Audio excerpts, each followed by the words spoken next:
It's that time of the year where we start to reflect on what this year was about and what we want to invite intentionally into the next year.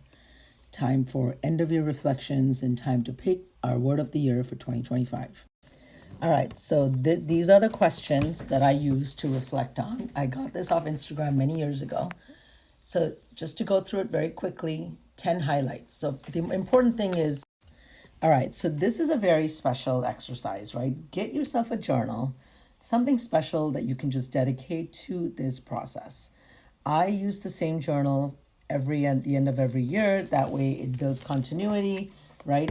And after I've used it for a few years and I feel like, okay, I'm running out of space, or I feel like I just need a fresh journal, I need a fresh start, I'll pick a new journal. So pick something just special that makes your heart happy. And when you're sitting down to do this, make it a special ceremony. Burn a light a beautiful candle, put some special music on, make your cup of favorite tea, right? Or make your favorite cup of tea. And write down and sit down and start answering these questions. The first thing to do is, of course, take a screenshot of this. Got it? All right. So, first thing is 10 highlights, accomplishments, best memories. Now, before you start this, you may want to just quickly go through your phone if you can't remember, if you're having trouble remembering, because we take pictures of everything. So, just that will jog your memory. So, 10 highlights, accomplishments, best memories. Then the next thing is 10 disappointments, failures, missed opportunities. Now, you don't have to write 10. You can write more, you can write less, right? I usually have maybe one or two or three, disappointments, which I'm really blessed. But I usually tend to have more than 10 highlights because, again, gratitude is key. 3 game changers, unexpected events that shifted your priorities, right? And these are usually big things like, someone getting sick, someone passing away, something like me getting, Luna was a big game changer for me because, I had to shift priorities. Dad getting sick was a game changer. Okay.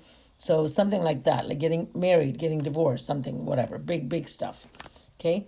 3 things you focused on, what you put the most of your time into. And then 3 things you forgot to get to, what you just didn't get around to doing. And for me, and don't worry about the reflections piece, I'll tell you what I do in a minute. So for me, the 3 things have been pretty consistent where I don't exercise regularly. I don't spend enough time meditating. In the past, I haven't saved enough money. This last year, it's been about not having enough work-life balance. So that's my thing. Now, once you've done that, the next thing to do is to pick the word of the year. What is the word of the year? The word of the year is a word whose energy you want to infuse and invite in all areas of your life. Now, for example, my word of the years in the past have been silence. Back like in 10 years ago when I had major diarrhea of the mouth, I was lacking boundaries and I had to remind myself to shut the F up. But instead of, that's a sentence, I had to narrow it down to a word. So I picked the word silence. And ironically, that was also about sitting in silence with myself. Over the years, I've picked, here, courage, which was a rough one, very strong word. Flourish, miracles, open, prosper, lucrative, abundance, clarity. And now, what does that do? The word of the year I want to invite, the one I pick, I want that energy to be infused in all areas of my life. Now, this current year for 2024, my word of the year is love. Starting with self-love and love for others, doing everything with love, whether it's my clients, it's my art, it's my babies here.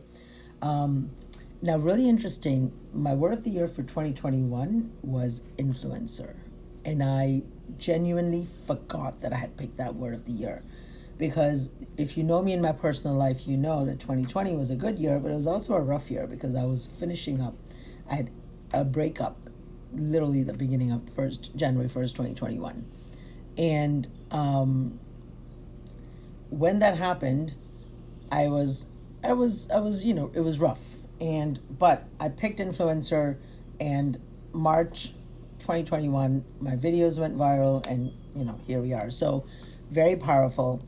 very, very important to be clear about what you want. Because now, when I picked the word courage, that was a rough year, because whatever you pick, for you to get into that, you're going to be challenged, right? So life forced me to have to step into courage time and time again in 2022.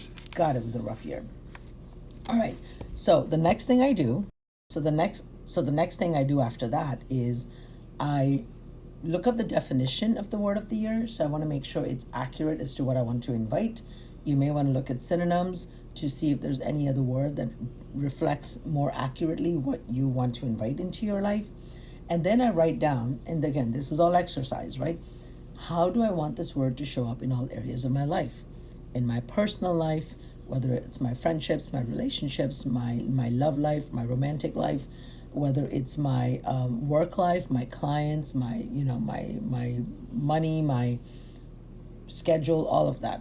In my spiritual life, in my practice, right, in my health, and what have you. And then once I've sort of written out and gotten clear, I want love. I want this to be a year where I'm loving to myself. I'm kind to myself. I'm loving to, my everything that I do, it's infused with love, because I have offered myself the same love, unconditional love.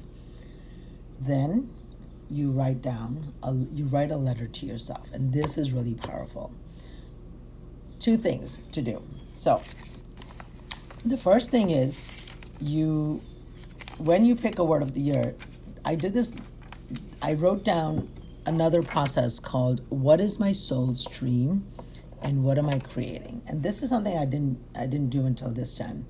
And I just wrote, right? I wrote my soul's dream is, and I wrote down what my soul's dream was. And again, you don't have to do this, but this last year, it was important for me to write that down because I felt moved.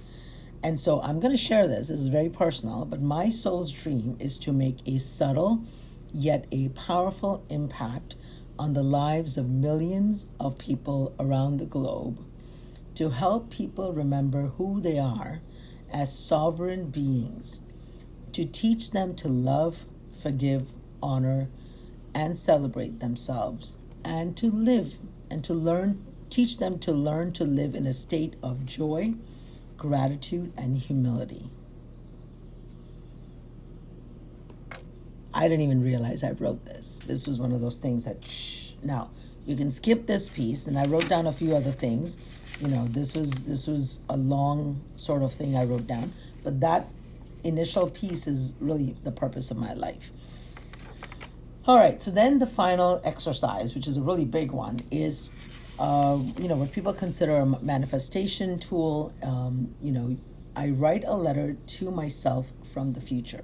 So I wrote this on November 11, 2023, but I dated it November 11, 2024.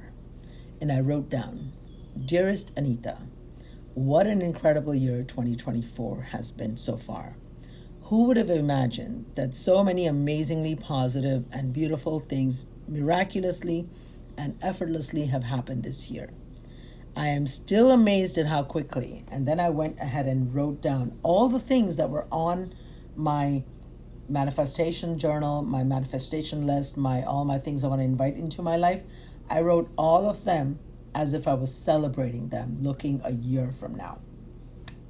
Does that make sense? So, because when you focus on the energy of gratitude as if it's already done, your energy starts to align and just, synchronously bring in, I can't even pronounce that word, bring in all this stuff into your life, right? When you step into I want, you're stepping into the energy of lack. Step into the energy of gratitude, all right? I hope this is helpful for you. I apologize. This video has been a little rushed, and I tried to get it done in as compact, but God, I have too much to say about this. Also, my groups are starting in January, Life 101 and Soul's Journey. So please come join me if you really want to continue learning and working with me. All right? Love and light. Take care. God bless.